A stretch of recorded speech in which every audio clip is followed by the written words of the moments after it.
మన జీవితంలో కొన్నిసార్లు చాలా కఠినమైన నిర్ణయాలు తీసుకోవలసి వస్తుంది కదా.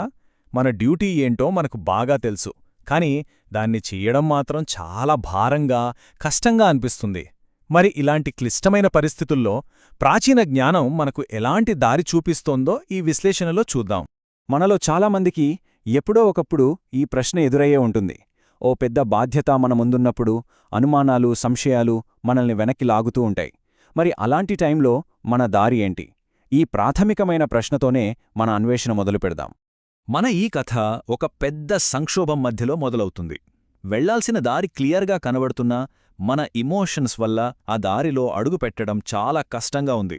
ఇది కేవలం ఒకరి కథ కాదు, మనందరిలో జరిగే ఒక యూనివర్సల్ సంఘర్షణ.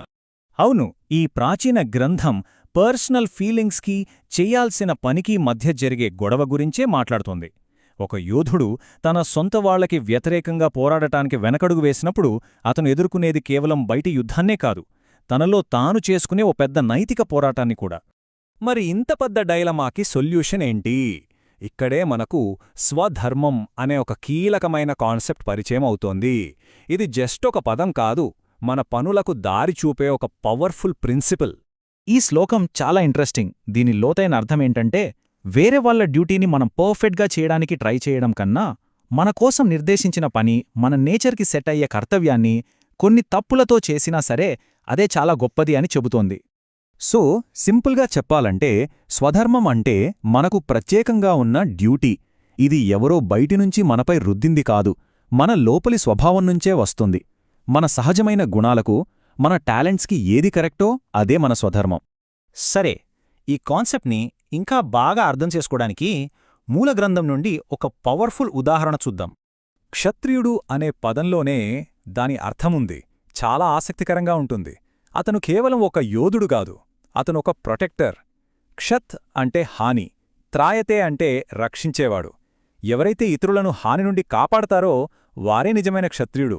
వాళ్ల డ్యూటీ వాళ్ల పేర్లోనే ఉంది. ఇది ఆ డ్యూటీని అద్భుతంగా వివరిస్తుంది. ఆలోచించండి, అడవిలో ఒక పులి జనం మీద దాడి చేస్తుంటే దాన్ని ఆపడానికి ఎవరైనా ఆలోచిస్తారా? లేదు కదా.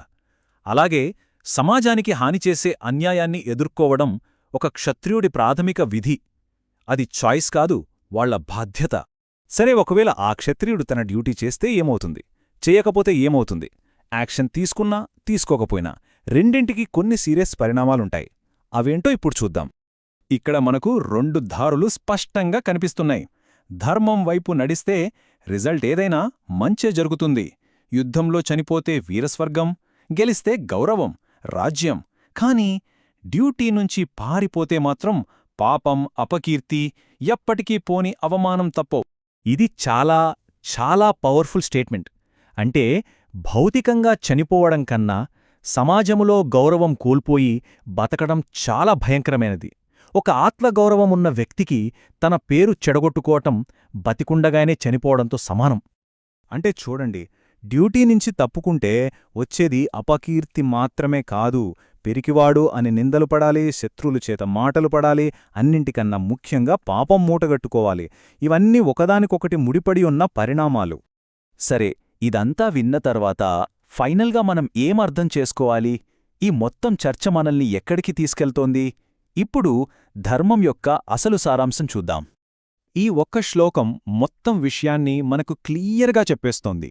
ఒక క్షత్రియుడి స్వభావం ప్రకారం, వాళ్ల డ్యూటీ ప్రకారం ధర్మం కోసం చేసే యుద్ధానికి మించిన మంచి పని వాళ్లకు మరొకటి లేదు.